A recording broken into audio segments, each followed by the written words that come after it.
In this video, I'm going to talk about the current state of the housing market briefly. I was trying to figure out, wanted to post this video, but I wasn't sure if I was going to talk with her or not. I'm just going to loop it, I guess, while I talk about the housing market.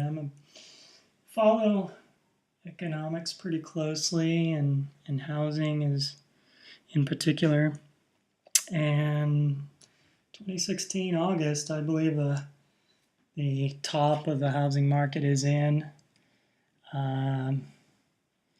based on inventory, rising valuations way too high for what people can afford, lots of supply coming on. But it'll vary in different places. Like there may be parts of the country where the housing market's still a little bit hot, because it took several years in the last bubble, 2004 to 2006, a little bit beyond that. It topped where I lived in California, 2004, my neighborhood, but in larger metropolitan area I lived in, it was still going. 2005. I moved in 2006 out of state, and it was like I had stepped back into the bubble. I had seen this movie before, and I knew how it ended. So yeah, it's and not a lot of economists will come out and say whether it's a top. They tend to be paid propagandists. Whoever is paying their salary has some vested interest in swaying public opinion. And so there aren't too many economists I trust in this regard. There's a number of blogs. Housing Bubble blog that Ben Jones does is good. I sometimes post anecdotal information of that.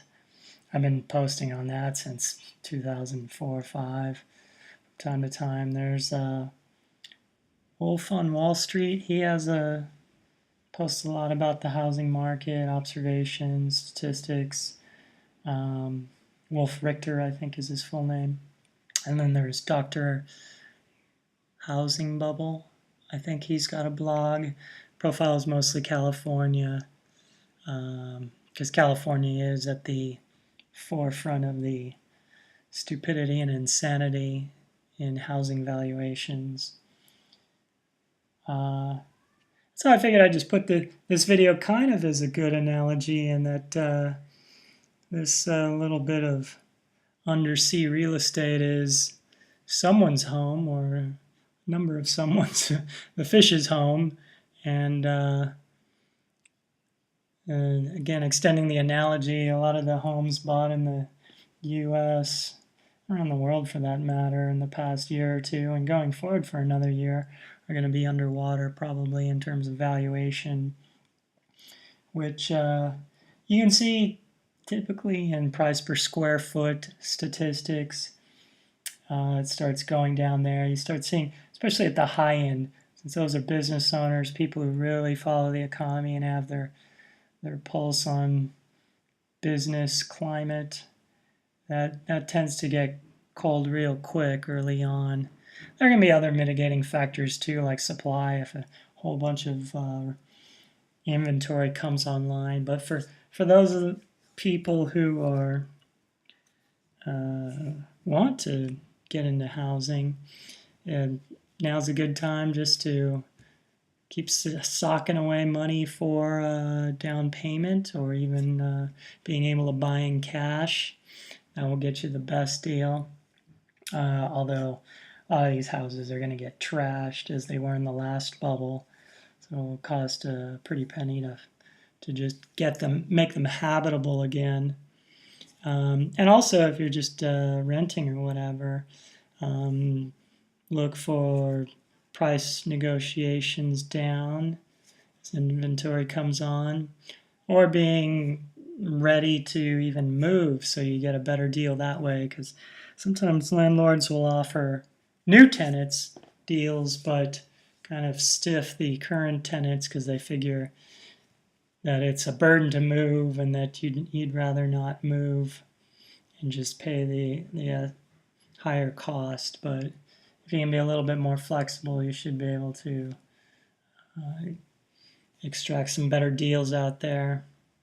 It also gives you an opportunity maybe to move around and experience different parts of your city, state, country, whatever. So anyway, yeah, that's the deal. I'm going on record. I think the top is in this market. I don't know exactly how it's going to play out. There's been this latest bubble consisted of a lot of cash purchases, although I'm not sure how much of that was just of the moment cash, and then they went back and got financing after they got the lowered the discount on the courthouse steps for a foreclosure or short sale or something like that. We'll see. I mean, it's going to be interesting to see. A lot of the damage from the previous bubble hasn't been run out of the system still. In fact, right next door to me, you can maybe hear in the background the reconstruction was a house that went into foreclosure and has been empty for about 3-4 years now. And the bank finally put it up to market. It was uninhabitable, so it had to be an all-cash deal. And some, presumably flipper, is taking the chance and working on weekends and holidays trying to turn it around and make a quick buck. We'll see how it goes, especially with me as a neighbor. It's going to be a tough sell. My rent's so cheap, I really don't care. But I will miss the avocados, papayas, and lychee fruit that I would pick from the yard of that house. That's how I benefited from the abandoned house there. But I guess they've been doing a lot of work putting in new windows. I think needed to have new what was it, a cesspool or something like that. It doesn't have electricity right now. It's a mess. Every neighborhood's got one of these too when you talk to people, and these go back 3-5 years or more. So yeah, the damage from the previous bubble was never fully cleared out of the system. So it's probably going to compound with this bubble bursting, and we'll see where things stand in about 3-4 years when you might start to see some attractive valuations.